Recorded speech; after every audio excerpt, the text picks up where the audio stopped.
Thanks for tuning in to another episode of the Most Excellent 80s Movies Podcast. Want to skip those ads and get early access? Become a member at truestory.fm/join and discover all the other great perks that come with it.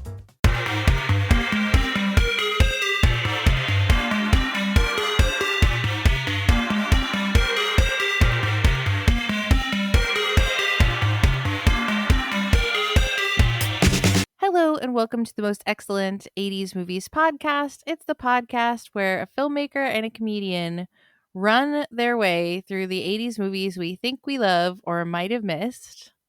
This is The Running Man, a movie selection from 1987, about which Letterboxd says, 2019, a game nobody survives. This year might be the exception.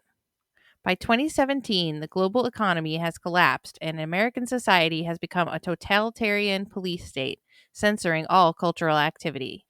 The government pacifies the populace with broadcasting a number of game shows in which convicted criminals fight for their lives, including the gladiator style, The Running Man, hosted by the ruthless Damon Killian, where runners attempt to evade stalkers and certain death for a chance to be pardoned and set free. I'm Krissy Lenz. I am an improviser, comedian, one of the directors at the Neighborhood Comedy Theater in downtown Mesa, Arizona. And with me on this podcast, as always, is Nathan Blackwell. I'm an independent filmmaker, also based in Phoenix, Arizona. And glad to be here. Hi, how's it going? Hi, it's good. I'm glad that we made it through 2017 and 2019 and didn't end up in this Running Man apocalypse. Yeah, although it's like when they said like the financial market has collapsed and things are in ruin, and it's 2017. It's like, well, they didn't get it too far off. Yeah, we just didn't become a police state with gladiator style TV shows. Right. Well, entirely. They're all love based. You're right. Close, but not close enough. Not quite close enough. So is this a movie that you've seen a lot? No. This is maybe the second or third time I've seen it. I think the first time I saw it was only about like 7-8 years ago. And I think I watched it for another podcast. I think it was for Comic-Con, wasn't it? Yeah, I think it was at the Phoenix Comic-Con. We were doing a panel. And so it was at least for a panel. Maybe it was also an Educating Geeks podcast. Oh, I think so, yes. So I haven't gone back and listened to like what are my quips. Hopefully in the time that's passed, I've come up with brand new insights, or I'm not literally unconsciously repeating some of the same lame jokes, but I guess we'll see. So I guess we will. Someone will have to go back and I should make my deep cut recommendation is the other podcast I recorded for The Running Man almost 10 years ago. Well, I don't have one yet, so we'll see what I come up with by the end. Okay, great. I too have not seen this movie a million times. This is maybe the third or fourth time I've seen it. I think the first time I watched it was also for that same podcast recording. Back who knows when for Educating Geeks. So we start this movie with the scrolling text. It's in like that video game font that's very pixelated, which immediately lets you know what you're in for. And I didn't copy it all down exactly, but basically it's 2017. Everything sucks. And the number one TV show in the world is The Running Man. Yeah. Great. This movie, when it, especially in the first couple of scenes, felt very 90s to me. You know, there were a lot of like really low budget, tacky, sci-fi 90s movies where it was out in broad daylight and people had weird gray outfits with wires connected to them, and everything was about like hacking the computers, you know. Hacking the satellite, yes. But this also fits in really well with movies like RoboCop, which came out the same year, with this whole sort of like I think we're burnt out on a little burnt out on the whole like like Reagan era economics, Mm, and so there were a lot of these like the dark side of the capitalist system yeah. coming out as well. Like the reaction of You can't always trust what the state is telling you. yeah, and that everyone just wants more views, they want more money, they want sensationalism on TV, and so there were a lot of movies, kind of like not just RoboCop, which did it great, but also kind of like earlier movies like Rollerball as well. Mm, mhm, mhm. I've never seen that. Yeah, it's all right. Okay. So the whole of this movie is sort of predicated on what comes next, which is a scene where Arnold Schwarzenegger is flying a helicopter, and he's a soldier, and there's some sort of food riot that's breaking out down below them. Mm-hmm. And the orders are to kill anything that moves. But he says, "No, I won't do that. You can go to hell. We're going back to base. We're not going to kill these innocent men, women, and children who are just trying to get some food." And his men turn on him and attack him, Mm-hmm. and he ends up in jail. Yeah, and so it's good that we see that there are people who resist this kind of police state mentality that work in the police state, but it's also Right. kind of like the last good thing this character does. Yeah. And it's like everyone else in the helicopter is just rotten to the core, and they're gonna like really angrily like take him out because he won't kill these civilians, and then they go Right. ahead and kill all the civilians. Yeah. And then but it is an outrage. So it's not something that like is expected. The state still has to spin it. They still have to pin it on a villain. And so they're right now where they are in this world is that they're committing atrocities, but they always have to find a scapegoat. They always have to manipulate the message. Yeah. Whether it's deep fake technology or just creative editing, they still have to control the narrative. And they do by editing the footage of the event to make it seem like Arnold Schwarzenegger was the main bad guy. Like they Mm-hmm. were like, "No, don't kill them," and he was like, "No, I'm gonna kill them." Mm-hmm. I never thought I would say this, but in some ways, Running Man is more timely now. It is. With the whole idea of fake news and being able to manipulate not only what we see but what we hear and how it's presented. You know, wow, And it's it's a good thing that the actors are still on strike to make sure that their images can't get stolen from them and used to make whatever they want in AI deepfake technology. mhm. So stay strong, SAG-AFTRA. We support you. We support you. Like I'm definitely more in the Arnold camp than the Sylvester Stallone camp.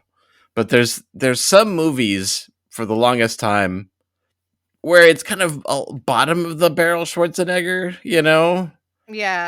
That's like the high Schwarzenegger is obviously like the Terminator and Predator and Kindergarten Cop, Yeah. but he's done also some of these lower ones, but they're still definitely enjoyable, but they do fall into kind of the cliche tropes of him smoking a cigar and blowing Mhm. someone up and having a really bad one-liner. A really Um, bad pun. yeah, and I would lump like Commando into that category, but there is something special about this movie. So Yeah. that's the reason I maybe agree. why I avoided it, but it has become kind of a delight by maybe some of maybe unintentional reasons. Yeah. Um It is pretty is pretty good and pretty bad at the same time. You know, anytime a movie like this predicts the future and gets any part of it right, like Demolition Man, you know, Right. it's kind of like, oh wow, okay, good for you.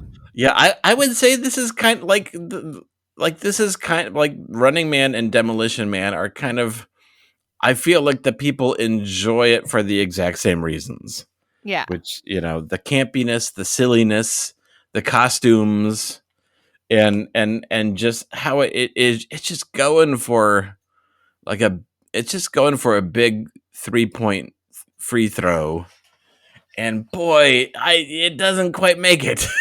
but but you just gotta salute it for what it does and for what it is. Yeah. Well, and lots of innocent people get killed. Well, I suppose we're supposed to assume that the guards of this prison are not innocent. Right. But a lot of the guards of this prison where Arnold Schwarzenegger end up get killed when he escapes. Yeah. There's a lot of video game logic in this movie, which is mowing down people. And if as long as he is our hero, then he can do no wrong, even though he's pretty much an a-hole to everyone he meets. Everybody. There's Yeah. nothing likable or redeemable about him. And I think he's supposed to be like a lovable scamp, Yes. but it doesn't play that way. Certainly not on the page. Right. But he is a little I wouldn't say lovable, but we can't help but want to continue to watch because it is Arnie. And we have a separation. We know that it's not Arnold Schwarzenegger playing a character. It's Arnold Schwarzenegger, who apparently he is also called something else, like Yeah. it's like he's not transforming himself into a character. He's transforming this character into him. And we're just Right. kind of watching him with the one-liners and the kills, and and him being an a-hole to everyone else is just kind of a side effect to it. It's a weird Right. take. It is because like he seems like he's trying to almost be funny.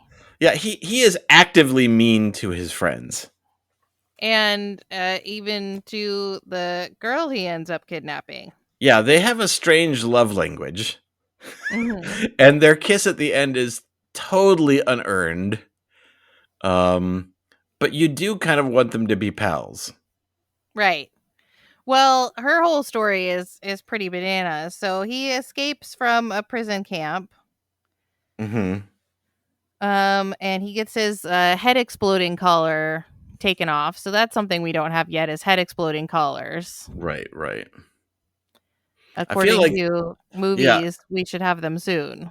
yeah. I think it's like when the explosion goes off. It's a huge explosion, which I feel is not super necessary. Like Escape to New York, like the explosions in his neck were just enough to open up his arteries, and that's really all you need. Yeah. I guess You they don't were. need a big kablooey. Yeah, you don't need it to be such a big explosion that it maybe takes out everyone around you, but maybe they're kind of going for the shock and awe thing. Yeah. So we also learned during this time that Killian of the Running Man show and ICS is a real jerk. Yeah, but he's also another great character actor, Richard Dawson, and he's just Mhm. like honestly, he's the MVP performance of the Of this movie. movie. Yeah, like he does such great mustache twirling. He's a great villain. I agree, but he is a very, very bad guy. So we're Yeah. intercutting him being like a guy who's mopping the floor accidentally mops onto his shoe and he's like, "No, you're doing great work. You're a beautiful person. We appreciate all that you do here." If that guy's not out of the building by the end of the day, you're going to be mopping the floor, kind of a thing. Mm-hmm. Um Arnold Schwarzenegger breaks into an apartment building expecting to find his brother. Right. And I feel like electronic locks should probably get changed when they get a new tenant. I Like agree. that would be an easy change. Right. I also feel like he never ever worries about his brother again. Right. There is, yeah. The brother was taken away for some reason, right? And yeah, Re-education, they say. it never comes up again. I bet they would have loved to have included a brother, but there's no one else that looks like Arnold Schwarzenegger. You Yeah. know? So this woman is wearing lingerie and doing sit-ups like we all will do in the future. Mm-hmm. And Arnold Schwarzenegger essentially like kidnaps her and uses her ID to say he's going to travel to Hawaii. Right. Meanwhile, at ICSS, they want Ben Richards. They want Arnold Schwarzenegger's character to appear on The Running Man. Yeah. Look at that gorgeous man. I could get up in the ratings 4 points just for his biceps, which meanwhile, they're the number one show in the whole entire world. Right. And It's the opium of the masses. Is this deadly American Ninja / Survivor show? right. But he's upset that they're not gaining more ratings. And it's like, well, how many more ratings are you going to gain? You're already the number one. Right. What? But It's not like you have a competition. right. But he senses stagnation, and so they need something more. One of my favorite lines is, "Give me the Justice Department, Entertainment Division." Yeah. And yeah, so they need a big wow. They need something. It's just these normal dudes getting mowed down by these violent Iron Chefs. Yeah. And the thing I'm surprised is, like, there's not enough, like, so when Arnold, to skip ahead, eventually kills one of the dudes, Mm-hmm. there's some dialogue, like, everyone is appalled. It's understandable. I mean, that he was probably some of their favorites. Who was the first guy killed? Sub-Zero. Sub-Zero, right. But there was some dialogue saying that, well, a stalker had to be killed one of these days. Right. It's a contact sport. But so so how do people win without killing one of these stalkers? And have one of these stalkers never been killed before? Do they just defeat them? Do they tie them up with ropes? Is there, like, we're not given enough, like, geography of, like, how the game is normal, like, because they were quote unquote winners before. There Like, were three winners. three winners, and we see footage allegedly of them enjoying their time in Hawaii. Mm-hmm. But in reality, they're burnt to a crisp inside a locker room, Right. somewhere in this zone where the Right. game takes place. So you get the idea that it's like almost like a Hunger Games arena. Right. But different stages, different areas. But so how did these supposedly, like, how did so if they didn't actually escape, but the audience saw footage of them escape, like, are they sneaking past these guys? Are they outwitting them? Are they, is there an end? There's like a goal line you have to cross. If you survive for the 3 hours, then you win. Right. We're not given just we need just a morsel of, like, what is, like, the end. Is it like an arena, like, where we eventually see Jesse Ventura in, but it's like, yeah. So I wish there was a little more information on how you actually win the game. Maybe there is, and we're looking at something else. But It's in the book. It's in the Stephen King book. It's in the novella. We just haven't read it. Yeah, because there are details that don't quite add up, because they do say at some point that the arena is like an earthquake zone, but they also have like a whole hockey setup that they have for Sub-Zero, where it's like they chase him in there into the hockey arena first. So that must mean it's closest to the door. So then why isn't Sub-Zero always the first gladiator? because he gets chosen by a cute little old lady. Right. So if they had chosen Buzzsaw first, they would have just ended up in this hockey arena with a chainsaw guy, and it wouldn't have made sense. I'm guessing there's not a ton that is that similar to the original source material. Right. Well, because I was wondering too, like, so what do they do? Like, if Sub-Zero had killed Ben Richards, like, right at the very beginning, and there's still 2.5 hours of showtime left, what do they do with all that time? Yeah. It's got to be pretty boring if the guy always gets killed in the first half hour. Maybe that's what Killian's upset about. So they definitely, like, before they put him into the arena, jack him full of trackers. Yes. Because the woman gets him busted by punching him in the junk and being like, "I don't know you. That's my purse." Which is understandable. Yeah, it's totally understandable. But then she immediately, like, recognizes that they're making up lies about him because they're like, he killed all these people while he was escaping from, and she's like, that didn't happen. And she's immediately persuaded to go do evil by going to do good.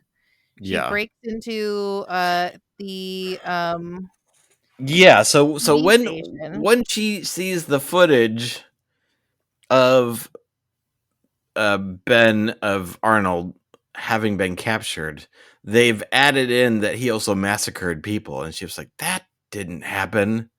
And so it becomes the splinter in her mind. And so she goes to investigate what really happened with the whole like Butcher of Bakersfield event and finds the original footage. And so she's behind the scenes, Amber starts to get curious about the police state and what is being told to her. She steals the original footage of the Bakersfield massacre, and even though they send her into the Running Man game, they let her keep it.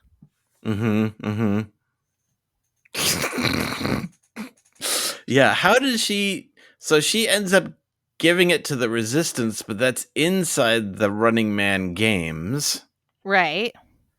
And so And they didn't take it away from her when they changed her into her jumpsuit and everything. So did she hide it in her hair? Apparently. Did she swallow it? She put it in her prison wallet. Okay.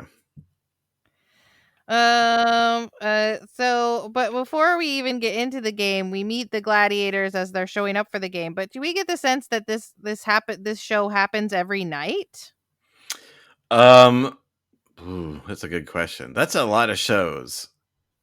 It's a lot of shows. It is, and it's a lot of dancers dancing, and a lot of like fans showing up to greet Buzzsaw. And he Can we give it up for the Running Man dancers?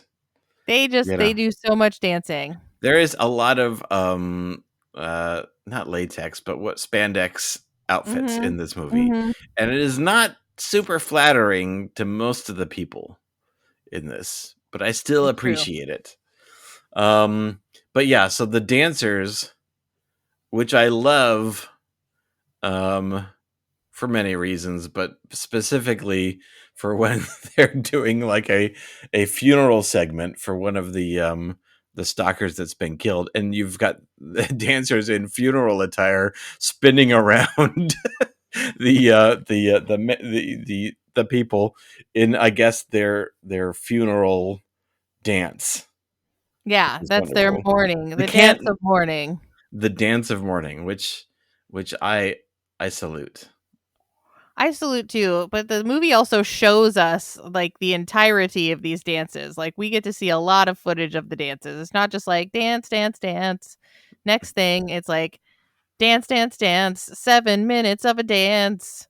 7 minutes of a whole dance. We did all this choreography and you have to watch it. Well, they got to pad out these episodes. I mean, they can't just show the people running everywhere, that's right. A lot of running. So after he kills Sub-Zero Now plane zero. What? Sub-Zero is less than zero. Yeah, so when he kills Sub-Zero, so I feel like there's a tier list of one-liners.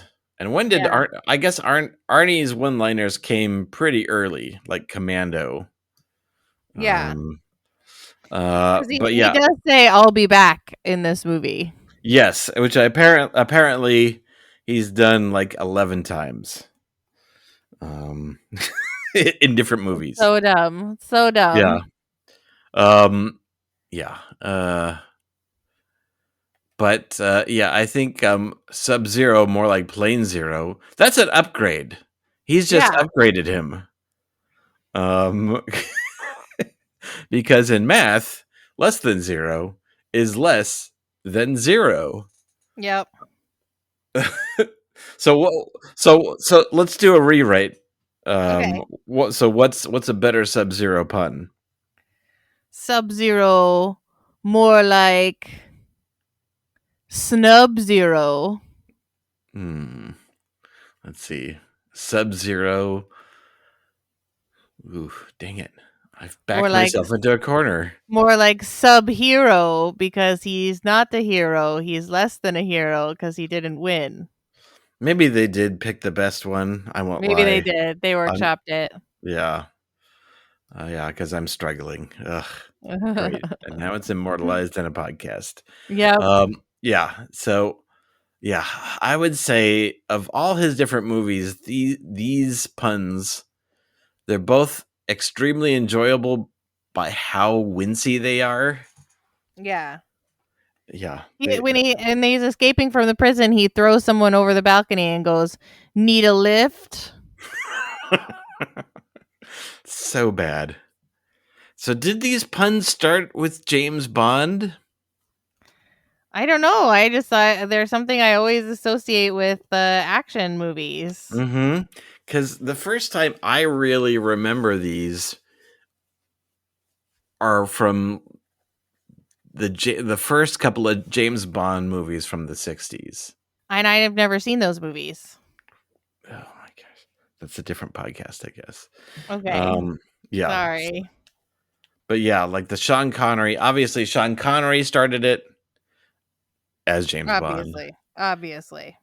But then it really kind of gets into high gear once we're into Roger Moore territory, and then it becomes like It's grown. signature. Yeah, it becomes grown city.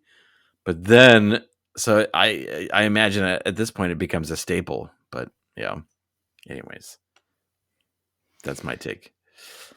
So after Sub-Zero dies, they have to send two stalkers in at the same time. So they send Buzzsaw and Dynamo. Yes, Buzzsaw just has chainsaws, which is right. not a buzzsaw. Uh-huh. And Dynamo sings and electrocutes people. Yes. So he full on gets to electrocute people with this advanced technology, and there's even like stun settings as well. Mm-hmm.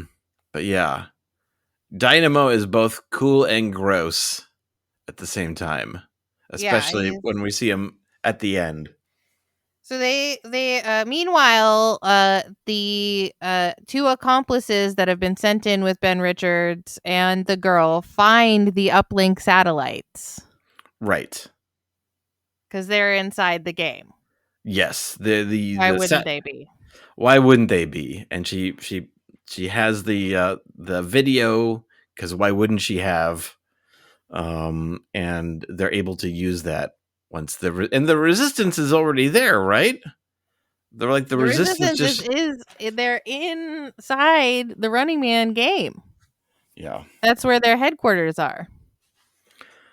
There's cameras everywhere. That's got to be rough on them. Because Yeah, they've that's got to got to get in be and a out. challenge. There must be like some sewer entrance or something like that. Well, they could be saving people and they're not. But Buzzsaw gets knocked out, and then eventually he gets sliced through the crotch. Mm-hmm. And Arnold Schwarzenegger says Buzzsaw had to split. That's a good one. Uh-huh.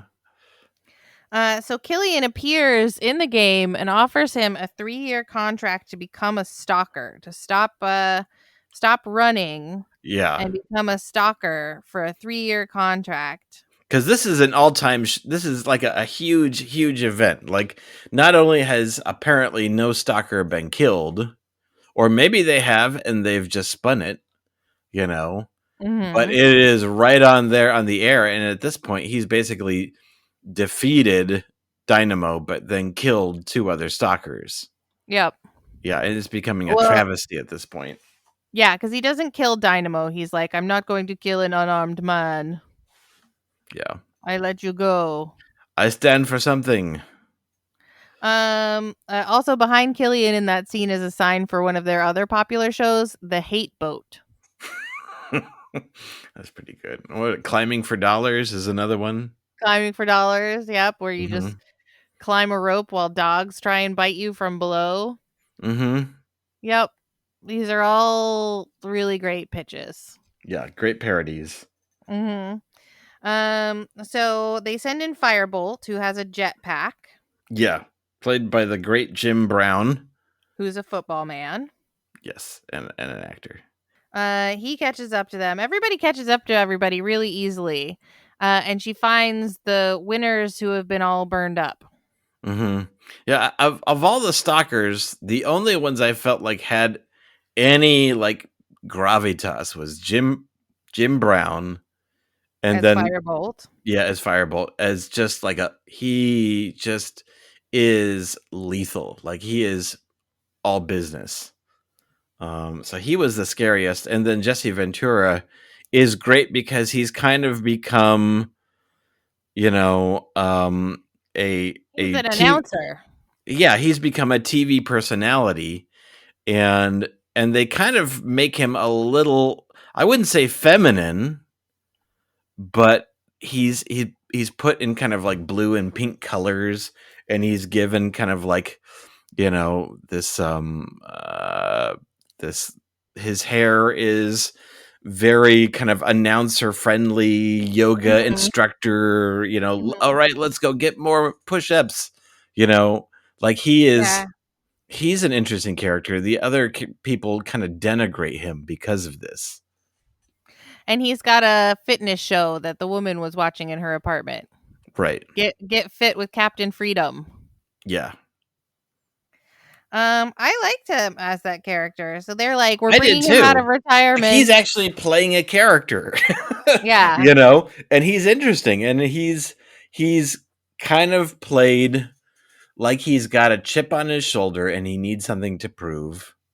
And I feel like he has maybe Amber has the biggest arc, but I think Captain Freedom has the second biggest arc in this movie. You think so? He's got the There's most. not a lot of competition. Not Yeah. really. Yeah. I He's don't got know. something. Sub-Zero becomes Plane Zero. Oh, that's true. Yeah. Mathematically, that is a pretty huge transformation. It is. So he doesn't want it, but he doesn't want to. So Captain Freedom doesn't want to use all these gimmicks when he goes into the arena. He doesn't want to be covered in metal. He just wants to go fight hand to hand, gladiator style. Right. One man versus another man. And so what they do is they put together a fake arena Yeah. where They need a way out. At some point, the game can't continue, and they need a way out of this. They need to take over the messaging, and the threat's not over, but they need to wrap up the show and for the audience to be given a story. so they deep fake the murder of 2 stunt doubles. One stunt double, just the one. 2. There's a woman too. Oh, that's right. Oh, oof. Yeah, that was rough. And Captain Freedom doesn't seem to have a problem killing these 2 innocent people. No. So they kill them and make it look like it's Ben Richards and Amber. Mm-hmm. Meanwhile, they get found by the rebels who are just chilling inside the game. Yes. So they've got their headquarters, and they are very suspicious of Arnold, and Amber, but they've proved their worth. Yep, because she's got the original footage of the Bakersfield massacre. Mm-hmm. And they're just going to air it. So they break into the airwaves. But they did a pretty good job of editing together what they end up transmitting. So they've on the Rebels side, they've got to have someone like an editor who's great at fast turnarounds. Yeah, he's their most valuable rebel. Yeah, their freelance editor. Yeah, the AV guys are the most valuable to the Resistance. Yeah. So there you go. There's a future for you in the post-apocalypse, Nathan. All right. Yeah, you're going to survive. I'll be writing better puns, and you'll be editing video. Well, you always wonder when you watch these things of like post-apocalyptic or pre-post-apocalyptic scenarios, like what would be my valuable skill set? And I had never come up with a good, because I'm a filmmaker. I'm not really good at anything else. But now that I realize editing is a path for me, that might be what I kind of put forward. Yeah, I think so.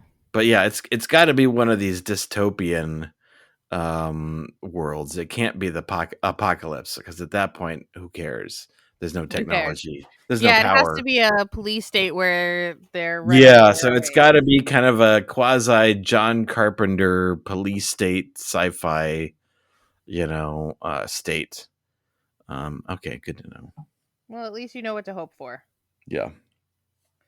And keep your editing skills sharp in case you end up in the Resistance. Okay, great.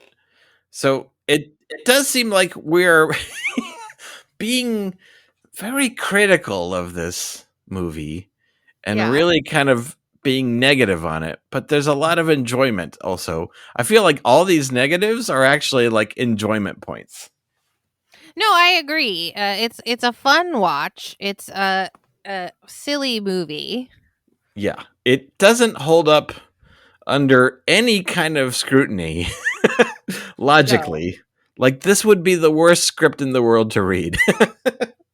I agree. It's probably pretty short. Yeah. Because it wraps up super quickly after this. They break into the studio. They send Killian down the chute. They sort of get him to admit that he's a bad guy. They send him down the chute, and he crashes into the wall and explodes. And by now, the crowd is on their side. Yeah. The crowd is really fickle, I have to say. Oh, they sure are. That's one of the negatives of some of these movies, to where the crowd has the power, is that the crowd can just turn on a dime. And I don't feel like that's accurate. It's like, I can totally understand, like, at this point, they love the show and they love their Iron Chefs. Mm-hmm. And they're devastated when they die, just like in the actual show Iron Chef. But I feel like it doesn't matter, like, what someone else, like, I feel like their loyalties are not easily given up on, like, they're sold the narrative of this show. And so I can understand them maybe losing faith in like, when they see the footage of Arnold having not been the massacre and then starting to doubt. But I just can't imagine that they would flip on their show so quickly or easily. Well, there's that one scene with the old woman where they're like, who do you think's going to make the next kill? And she has to predict it, and she predicts Ben Richards. And they're like, no, you have to pick a stalker. And she's like, no, I don't. I can pick anyone I want. And I pick Ben Richards because he's a mean motherfucker. Yeah, and I buy that. But it's like, anytime you have one of these movies to where, like, the whole audience is completely reversed by one speech, and then they turn to applause, like, ugh, that just burns my eyes. Yeah, well, and it's like, in the Hunger Games, you at least get the sense that nobody likes the Hunger Games. Right. That most people already didn't like the Hunger Games and thought it was a bunch of baloney. Glad they still have baloney. Yeah. Thank God for the baloney. So on a scale of 1 0 to 10 zeros, Mm-hmm. going above, no, that's dumb. On a scale of 1 uplink satellite to 10 uplink satellites. Or maybe these are how many dancers of shame. Yes, on a scale of 1 dancer to 10 dancers. Right. How many Running Man dancers do you give 1987's The Running Man? It's tough because I definitely like more dancers is better, but too Right. many dancers is just too much. I agree. So yeah, this is a tough one. This is a tough one because objectively, it's it's not a great movie, but in reality, it does give a lot of joy. It does. It's a fun watch. It's an easy watch. It Mm-hmm. goes down smooth. Right. If you're into spandex, this is your movie. You know. Yeah, this is it. Just like American Gladiators is your show, this is your movie. I am going to probably give it a 7, Okay. which is more than should be advised. I think Okay. I think the first time you watch it, you're not going to give it a 7. This is one of those movies that it's only on your second or third viewing that you can really enjoy the camp of Yeah. it. So I would say the first time you see it, 5.5. The second time, like a 6.5, and then it's kind of like how you like really enjoy like a weird flavored potato chip. Like a weird flavored potato chip. It's like picante lime, or like fusion blast shrimp or something like that. It's like now Okay. I kind of crave it, you know. After so you that have to get addicted first. so I don't feel like you're gonna reach a 7 until maybe the second or third time, but that's Okay. my observation. I give it a 6.5 Right. because it didn't pass the rocket test. I Hmm. tried to get Rocket to watch it with me, and he bailed by halfway through. Right, because it was his first time. Yeah. So he was not yet addicted to the picante lime potato chip. No. He was like, "Mom, this movie is stupid. I'm going to go play games in my room." Mm-hmm. Mm-hmm. So, this is the first movie in a little while on our run that didn't pass the rocket test. Well, it had to happen, and I think the Running Man is not a huge surprise. I feel No, like not a huge yeah, I surprise. feel like also it's one of those kind of movies that you can appreciate more as you're older. Yeah. I thought he would like all the campy, hilarious cartoon violence. Mm-hmm. But Yeah, the it did goofiness. not capture the goofiness and the, swords. He loves swords and like the guy with the saw and the guy with the Mm-hmm. electrocution hat. But nope, he was not sucked in by any of that. Mm. So, what is your deep cut recommendation, and is it Iron Chef? No. I'm going to this is not a huge deep cut, but this is if for those who have not seen Running Man and you enjoy Running Man, then I'm assuming that you probably haven't seen Death Race 2000. I So haven't. Death Race 2000, this is 1975, is kind of in the same wheelhouse, but it's Okay. driving instead. So it's the show that everyone watches. This is David Carradine. So this is a Okay. Roger Corman movie. Um, Even like Sylvester Stallone is in Death Race 2000. Baby Oh Sylvester wow. Stallone plays like a really broad Italian stereotype. Fair warning: there is nudity in Oh. Death Race 2000. Um, so It's maybe not a rocket movie yet. Okay. Okay. I wouldn't say it's like, I mean, it's so like, like Roger Corman, he does like these really broad exploitation movies, you know. Mm-hmm. Um and so some nudity and bloodshed is required, you Right. know. You got to Um get some butts in there. yeah, so this is in that category. So there's going to be some boobs, there's going to be some buns, and that's about it, and some probably a lot of double entendres. Okay. But yeah, Death Race 2000 and this make a good double feature Okay. because they're both pretty loony.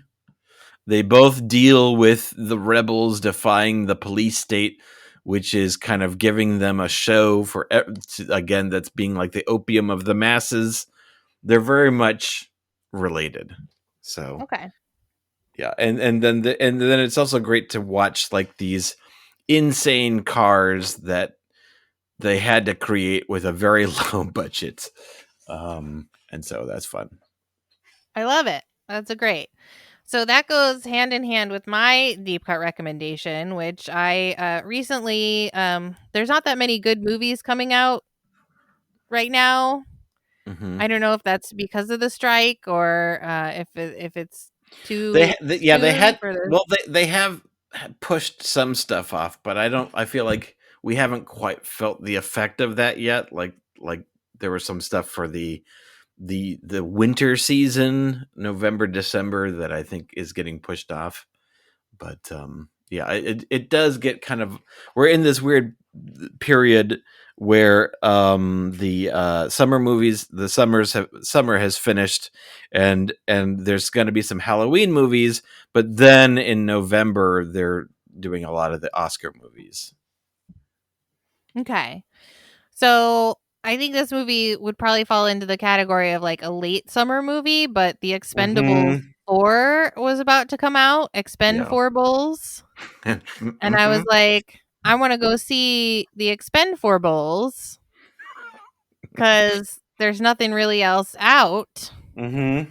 So I want to go see it, but I need to see the other ones first so that I don't miss out on any important 1 through 3 plot points. No doubt.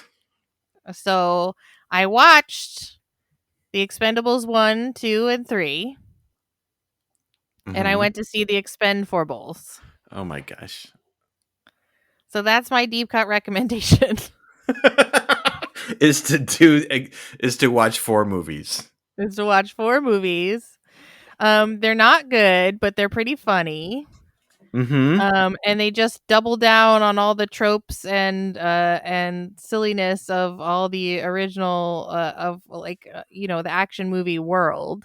Right. It's just like 100% playing to the genre, and I thought it was pretty enjoyable. You know what? I think for our bonus content, we should you should we should talk more about the Expendables, about the 4 Okay. movies, because I tapped out at some point, probably at 2.